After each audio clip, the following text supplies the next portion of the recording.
Hello, my name is Lisa Shea, and I've been a member of the Blackstone Valley Art Association since 2013. I adore the Blackstone Valley Art Association. We just do so many kinds of fun projects and expose each other to all sorts of new and interesting types of artwork. This first piece of art that I created is called a cyanotype, and I learned all about this from the Blackstone Valley Art Association early on. When you make a cyanotype, you mix together 8.1% potassium ferrocyanide and 20% ferric ammonium citrate. When you mix those two chemicals together, you get a paint which is light reactive. So you paint that paint onto some sort of a surface, let's say watercolor paper, or you can paint t-shirts or pillowcases or anything else that'll take a kind of paint. And then when you put it out into the sun and put an object on it, the object casts a shadow. And wherever that shadow lands, the paint doesn't react, so the surface that you paint it with doesn't react. And wherever the sun does land and touch, it turns the paint a bright blue. And then when you rinse it off, it becomes permanent in the substance. So you can make t-shirts out of this. I've made dresses out of it. In this particular case, it's a sheet of watercolor paper, and I laid a metal tavern puzzle on top of it, the kinds of puzzles where you try to get a piece of the puzzle unconnected from the rest of it. So I love that it's abstract and it has these circle and square and other shapes and you aren't quite sure what it is.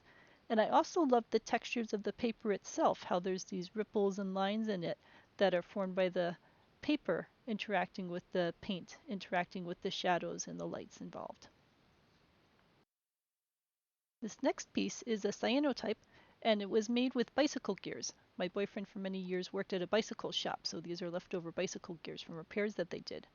I had fun painting the paper, but not fully to the edges, so you can see the rough edges. I like doing this sort of thing. So the cyanotype liquid didn't fully cover the paper. It left some parts white.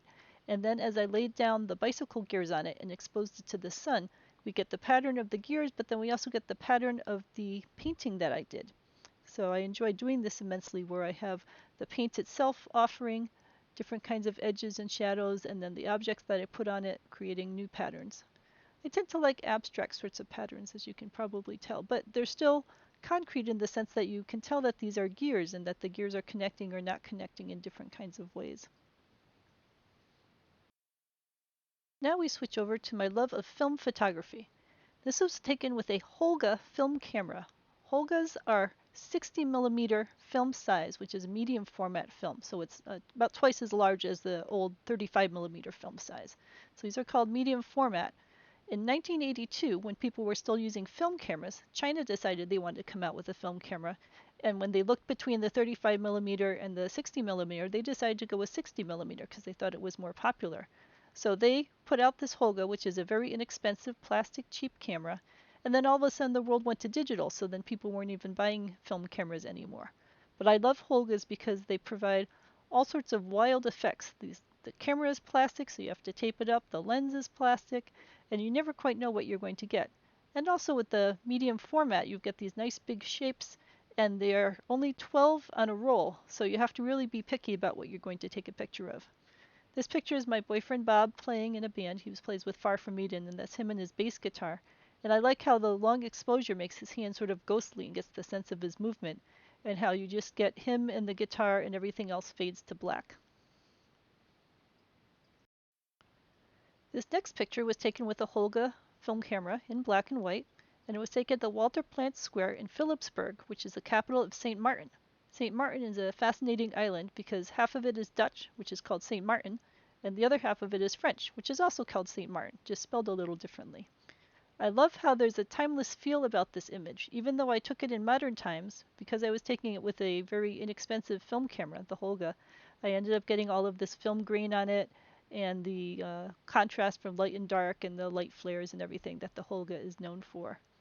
So again, when you're taking film camera pictures, you have to time your shots because you've only got 12 images on this roll, and either you get an image or you don't. So I sat there waiting and waiting, and I got right when the bicycle was riding across the end of it. So I like the composition of it with the way the trees lead you off into the beach and then into the wide ocean, and how the ocean blends in with the sky, and how there's a few little people in there for scale, so you get a sense of it. But this could have been taken in the, well, I suppose not too early in the 1800s because there's a bicycle, but sometime in the last century. This image was also taken with my Holga plastic film camera. shoots 120 medium format film, and this is taken with extremist ultrafine black and white ISO 100 film. I love the effects that the film camera gives with the grain of the sky and with the sharp contrast between the light in the back and the slight vignetting it tends to do around the edges. This particular picture was taken at the Christ the Savior Chapel in San Juan, Puerto Rico. It's located at the edge of the cliff. Before the chapel was built, they used to have horse races leading down the street towards this cliff, and the horses were supposed to pull to a stop right before they went over the cliff. Well, one time one of the racers didn't pull up in time, and he ended up falling over the cliff. And while he was falling, he was praying to God to please save him. So when he did survive the fall, he promptly built this chapel at the edge of the cliff to commemorate the spot where he went over. So I love the bird flying up into the sky and the dark shadow that it makes against the sky, and the grain and the details of the bell in the window and so on.